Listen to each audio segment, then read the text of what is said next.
Салам достор, мен сіздерге бүгін университет тили үчүн кыргыз тилин танытууга көрсөткөнгө аракет кылып берем. Өзүмчө Сакария шаарындамын. Сакария шаарынын жашоосу кандай, деги эле Сакария шаары тууралуу толугураак маалымат бергенге аракет кылам.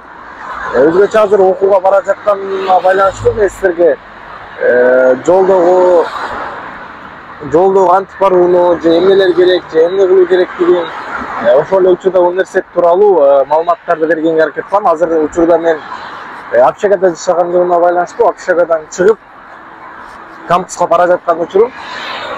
Сакариянын абасы ар кандай, кээде ысык болуп калат, кээде суук болуп калат, эч кандай ишенич жок дегендей. Ошондуктан кээде жылуу күндүн чыгышына караша мындай күндө кийине бересиң, анткени чындыгында бул жактын погодасына эч эле ишенбейсиң. Же калың кийинип алсаң, кечине суук болуп кетет, жылуу кийинип алсаң анда ысык болуп кетет дегендей да. Азыр болсо мен автобус күтүп атам. Автобус 22К, 24К деген автобустар келет. Ошол автобустарга чыгып, 2 гана теле, 2,5 теле азыр. Элестетиңиздер, 2,5 теле жол керек. Бул кыргыз сомуна эсептей турган болсок, азыркы учурда 9 сом болуп калат. Болгону бул дагы студенттер гана. Картаңыз эгер студенттик тарифте болсо, анда сиздер 2,5 телеге мындайча айтканда кампуска же каалаган местаңызга жетип барсаңыз болот. Бул студенттик тариф. Азыр маршруткамды күтүп атам. Болсо ошого чыгып кетем. Азыр болсо мен маршруткам келип атат. Ошого чыгып кетем. Азыр картамды басып, ушул маршрут аркылуу чыгып кетем.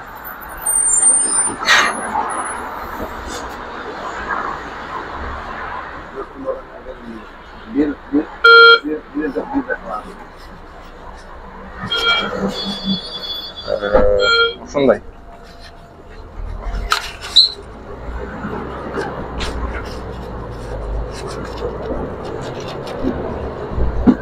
Азыр кампустун ичине баратам. Менин общагамдан кампуска чейинки болгон убакыт бир 15 же ашып кетсе 20 мүнөткө барат. Ошо 20 мүнөттүн ичинде азыр кампуска барып калам. Бул дагы ашып кетсе. Өзүңүздөр көргөндөй маршруткалар узун, үчөөсү уланган. Ошентип айтууга да болот. Азыр мен маршрутканын ичинде бара жатам. Сакария университетинин өзгөчөлүгү ал дөң тарапта, мындайча айтканда, тоодо деп айтууга болот да. Азыр өзүңүздөр көргөндөй биз тоо жака чыгабыз. Байкасаңыздар болот. Жол жогору карап чыккан. Бул жакта көпчүлүк үйлөр эң жогорку, эң көп этаж, мисалы 7 этаж деп билем, мен билишим боюнча. Эмне десеңиздер, анткени бул жакта жер түстүрө көп болот, ошондуктан 7 этажга чейин гана салууга уруксат берилген экен. Эң жогоркусу 7 этаж деп билем. Анткени бул жакта красный зона деп коет, красный зона болгон үчүн көп кабаттуу үйлөр салынбайт. Өзүңүздөр көргөндөй жогоруга чыгып баратабыз. Бардык үйлөр 6-4-5 этажда. Андан жогорусу жок дегендей. Сен чыгып бараткан маршрутка автобус деп атоо болот. Жогору жакка чыгып баратабыз, өң жак. Анан дагы бир нерсе айта кетчи, түптөргө видеого тартсам жактыра беришпейт. Эгердир өздөрү жамбы же мындай сүрдөшөбү ушул нерсени деги эле күбө кылдым. Көрсөңүздөр, кадимкиден тоого чыгып баратабыз. Бирок эң эле борбор жактардан болуп, кампус болот. Анткени Сакария студенттеринин шаары деп аталгандыгынан Сакариянын эң тоз шаар деп атоого да болот. Экинчиден арзан шаар. Анткени студенттик тариф деген нерсе бар. Ошондуктан студенттик баалардагы тамактар бар. Студенттер үчүн ыңгайлаштырылган шаар мындайча айтканда.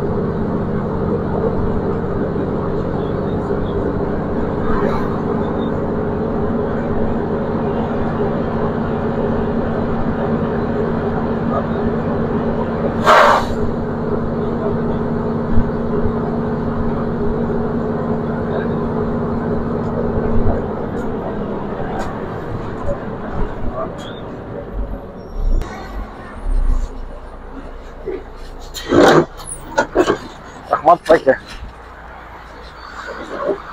bu negizi kampüsün girişi.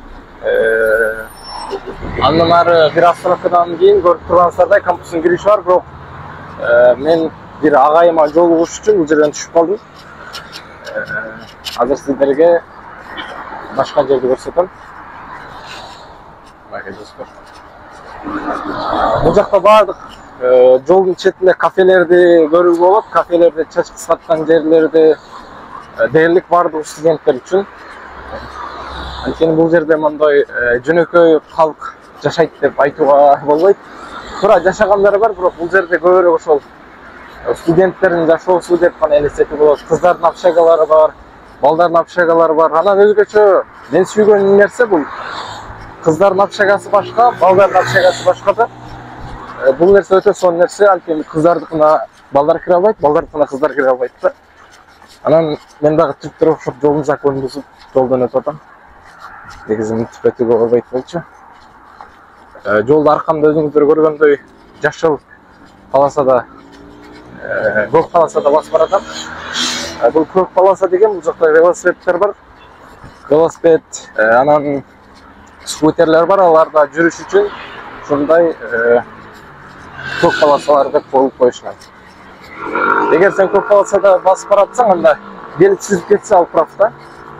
Бирок Түркияда прав дегенди мен эч эле чече алган жокмун. Бул жакта кто прав, кто не прав, вообще мындай. Эмеден өтүп баратсаң дагы, мисалы пешеходдон өтүп баратсаң да, машина катуу газ менен келе берет да. Анткени сага бар бер болсо, мага да бар бер деген сыяктуу бир нерсе бар да. Бирок пешеходдо сен прав болсоң дагы, сеники туура болсо дагы алар бул жакта маданият болуп сиңип калганбы, айтор башкача бир эмеси бар. Мындай жатканда өздөрүнүн бербегендиги бар. Эми жолду көрсөңүздөр, жолдордо рекламалар, анан өзгөчө мондой кайсы бир окуя болуп кетсе, анын сүрөттөрүн ушинтип эмелерге жармаштырып тартып салышат. Мисалы жакынкы эле учурда Нарын деген кызды бирөөлөр кайсы бир жерге алып барып өлтүрүп салышкан болчу. Түркияда 2 жума дегенде зорго табылган болчу. Ошонун сүрөттөрүн тартып, кыздар өздөрүнүн укугун коргойбуз деген сыяктуу бул жакта митингдерди дагы кылып турушат. Азыр мен бул чыгып келген жерим кампустун жаны болуп эсептелет. Азыр болсо бул дагы кампустун жанындагы мечит. Бул жерден азыр биз чай ичип, ошол жерден мен агайымды күтөм.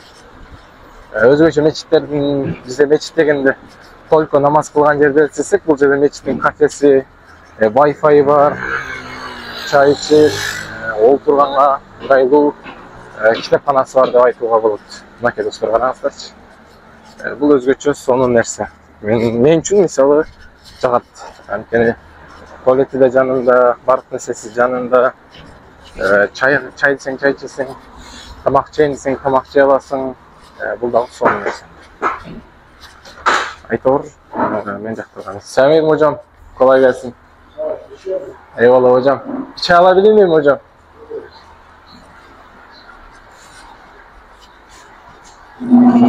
Karangızlarçı. Wi-Fi var. İçi öte onday. Adam üçün münday jakkan atmosfera. Özüm dagı jakшы көрөм bu atmosferаны. Азыр болсо ушул жерден чай ичип, анан мен кайра кампуска сабагыма барам. Ошон кампуска келип алдык. Али. Бул кампустун ичи. Азыр ашканага барабыз. Бияктан бир кыргыз баланы таап алдым. Ne oldu? Sakarya'nın kreşin. O yandaydı. Ali Aliyeviç. Selamun aleyküm. Aleyküm selam. Andaydın? Sohbetler yakşı. İyi, sen nasılsın? İyi. Emin nerede? Emin'i arasana. Emin arkadaş. Gidelim. Короче, шул бул кафе. Sakarya'nın kafesi. Шул жерге келип. Wi-Fi бар бул жакта, колдонуп олтурса болот. Emin arıyor mu? Ошондой достор, азыр ашкана барып тамак жейбиз. Биз кампустун ичи чоң. Быйылкыга тамак аштын тарифтери мурда 15 TL болсо азыр 30 TL болуп калыптыр. Мындайча айтканда 100% мындайча айтканда замдап коет, кымбатчылык келген да. Бул Тушта китепкана бар. Бул жака усталар коюп салыптыр.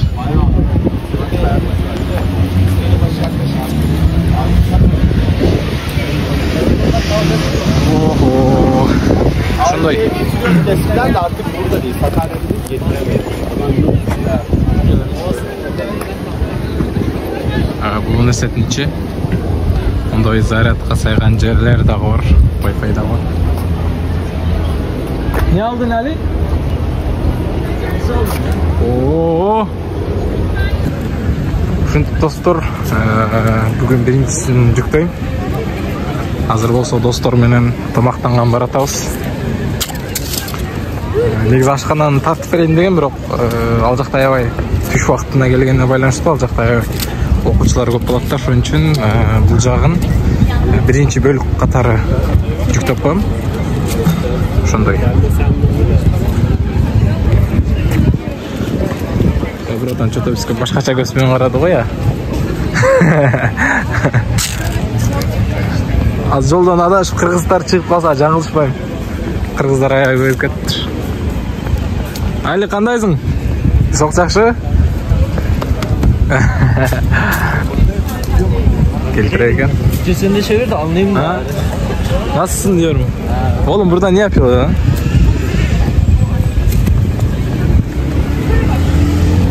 Топтун сезон баштаптыр туугандар. Биякта биздин роднойлор тоюнуп турат. Могу жерден кечинде кино коюп берет, анан келе деген бул жерден футбол көрөбүз да. Биякта топ ойногондорду карагачы. Abi şuraya bir şey yatırmışlar. Bu ikinci etaş aşkanası. Hazır bulacaktan 30 TL'ye ama alıp ceyiz. Oğlum buraya sığmayacağız ama.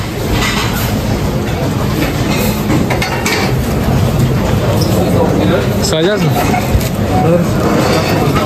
Çek ot sen misin? Kettik davay. Жүргүлө. Бул жактан негизи өтөсүң, картаң менен басып өтөсүң да. Анан арасына тамак аласың. 3-4 тамак аласың, ошонун баардыгы 30 TL болот.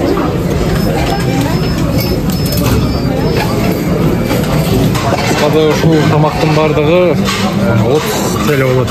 Мектептенде 70 сом көмөкө керек болуп калат.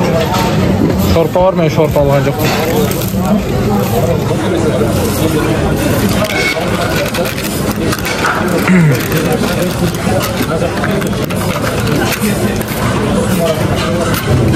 Bitlerken susamışsın ha. Ne deysin? Ona söylüyorum. He. Bitlerken susamışsın.